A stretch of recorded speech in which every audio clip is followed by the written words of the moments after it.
Oh yeah, there's some news to get into today. We got a big flip in terms of things dropping. A 6-hour maintenance schedule, depending on when you're Two watching this little video. fish, When you're right foot, bird, laying lion, left hand, half feather, bowl, baby bird, hook. Love Moishi. That was wonderful. We're gonna have to pause blurbs for the rest of the time during this news, but thank you for that. Anyways, 6-hour maintenance today, depending on when you're in there right now. You could be in the middle of the maintenance, you could be on the tail end of it, could be past it. Right now, we're about to get into it here on live stream. So 6-hour maintenance, things like Plunderstorm are in fact dropping today. A few other things coming out. We'll talk a little bit about some of the hotfixes dropping today as well, and what it means for everybody in terms of, hey, are these servers going to be back up in time or not? Who knows? We'll find out, I guess, in the coming days, coming hours of this day. 11.0.7 hotfixes, basically fixing a bunch of quests right now in the Siren Isles, which isn't really relevant because who the hell's playing the Siren Isles? I don't know. But yeah, there's a few little quest fixes there. Also, they fixed a bug that could have resulted in you obtaining unintended cosmetic rewards if you faction changed with one of your tunes. That's going to be retroactively fixed, so you may have had some extra transmogs and things that you weren't supposed to. So if you did any faction changing recently, go check your cosmetics. You may have lost a few that you thought you had gained. The Triumph of Gnomeregan now has a higher chance to drop, or a chance to drop from all rares in Mechagon. If you don't know what that is, it's a thing that'll lead you on a quest line where you can eventually create some kind of instrument.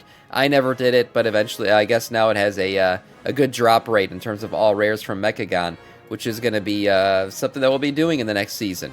The drop rate for Azeroth Mini King for the Azeroth Mini King Mechagon has been increased from multiple sources in Mechagon as well. So there you go. A few little quest fixes here and there, and Siren Owl's Chef Chum Platter and Plank Master Bluebelly can now be tagged by more players. So there you go. Great for that. Moving on to some interesting stuff that's dropping today. We all know it's Plunderstorm Day, basically, a national holiday recognized by nobody. But here we are getting ready to do Plunderstorm. I enjoy Plunderstorm for what it is. It's just some side event that you get to do. I found it fun. I'm not even a PvPer. I'll be doing it a little bit on stream. Well, you know, I'm undefeated in it. I've never lost a Plunderstorm event. Everybody knows that. But as a man of the people, I may take some intentional L's here or there just to make sure that I don't seem too overly, beyond the average man's play skills in this game. But anyways, we all know that no longer will Renown be a thing here. We're going to be using Plunder to buy everything, and that includes everything from the previous season and this season. So let's get into some of that stuff. We got some interesting pets here, including 2 new pets. We have the little Sparkle Boy, a purple basically variant of the previous crab that we had from last season. Confused toe. Plunderstorm on calendar says 10 a.m. PST start, but maintenance is 6 hours. Yeah. So 3 hours past start time. That happens. That happens, Cam Shady. So sometimes, yeah, maintenance will go past the actual time that it's going to be available.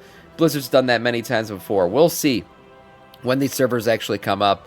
They could be earlier than their time that they're listing, but it also could be later. Here's another, what is this? I click this. This model viewer of Parley. It keeps doing the wrong one. Okay, Parley. This is what we're going to get, a purple parrot. You're going to notice a theme here. A lot of these things are recolors of the previous seasons, basically a purple variation on what we had gotten before. In terms of mounts, there is the silver Tidesdale Stallion. This was something that was previously available as well. The Seahorse. We also see the Royal big, blue feather boy. And then the Polly Roger, which also comes with the hook tail. This is great.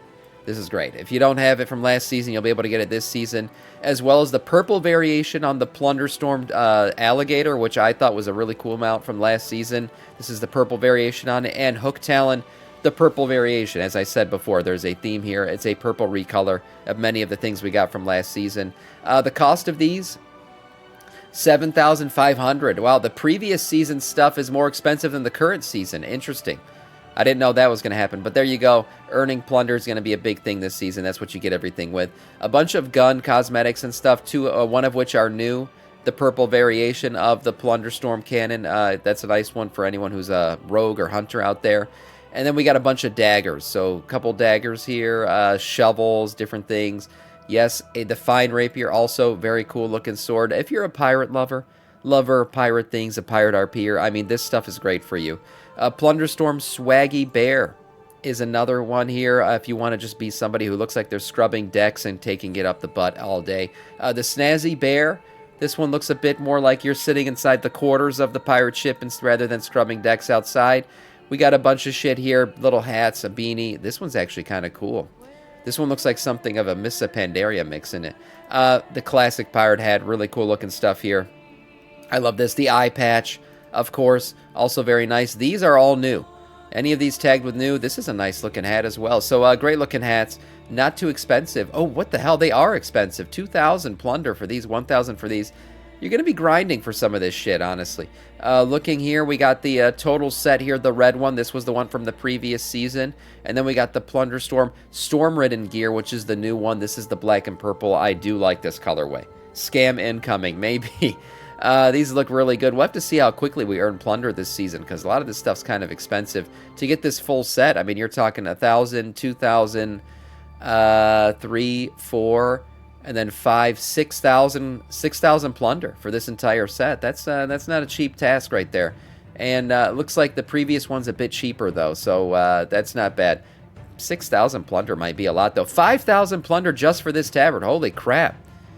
That's a nice looking tabard though. If you're a rogue or maybe even a death knight, this could look pretty cool. The skull and crossbones with the swords. This looks pretty nice. 5,000 plunder though. That's a lot. We got some capes here. Of course, the new one is the blackish purple variation on the old red one here. A nice detailed cape. And then, of course, he shows up in every event because he is the multi-dimensional Dreadlord known as Pepe. That's right. You can still get your little Pepe unlock here. It's a little tiny theme that he could show up with when you take him out for 500 plunder. And then a little pirate flag with Pepe on the top. That's right. Yep, Dreadlord indeed. Yeah, Pepe is the ultimate Dreadlord. He is trans-dimensional. He's infiltrated our realm and every realm in existence. Moving on. This was interesting. So we got what is it? Trader's Tender stuff. So this is obviously trading post related. These two sets were data mined. When we're going to get them, I have no idea. But this is a sun and moon variation. Now, these things have had things to do with the game sometimes. So what is this solar reference stuff? Who knows? Maybe some Elune hints coming in the lore very soon. I'm not sure, but we have two different variations of this. This is the sun variation of this armor set, and then this is the moon one. This is a really good looking armor set, honestly. We don't know how much plunder this is going to, or how much trader's tender this is going to cost just yet, or which trading post this is going to show up on. But these two sets, the radiant vestments of the heavens and the shining vestments of the heavens, do look like they will be trading post items. Pretty darn good looking stuff. I love the helm, actually. This reminds me of the mask that guy wore in Gladiator, the first one, not the remake that I haven't watched yet. But a cool looking helm, really cool looking shoulders, nice details in these. I love the cloakish drapery here. Nice looking stuff. We'll see when these eventually come out. And then lastly here, if you have plans on socializing, touching grass, getting out to society, I know many of you don't, you're truly degenerates, but if you did and you wanted to show up for the London 30th Anniversary World Tour event that we talked about that Blizzard is holding, you may have lost your chance to get tickets. Now, there are 2 more chances. These are randomly dropping, so the tickets to this event are free. They had a drop just yesterday, and there'll be a February 5th and 18th drop as well. You're just going to have to get on. There's no reveal as to what time these are dropping. It was at 7:30 a.m. Pacific time when these dropped the first time around, which would have been, like 4:30 a.m. for me? Eastern time? I don't know who the hell's up at this time to get this shit. Oh, this stream is at 5 a.m., so maybe I would be up. But they did reveal some of the stuff that will be showing up at this event. Live entertainment that'll bring the spirit of Warcraft to life. Developer meet and greets where you can connect with the minds behind your favorite stories and adventures. Exclusive giveaways. Hey, I do some of those. And commemorative surprises, as well as specially crafted activities that celebrate 30 years of Warcraft. So they'll have some coloring books for you, little arts and crafts maybe. You guys can hold hands and, color your favorite image of Thrall. Anyways, the event does sound cool. The London event is the only one that tickets have dropped before. There are going to be, again, events in... let's click on the site here and see.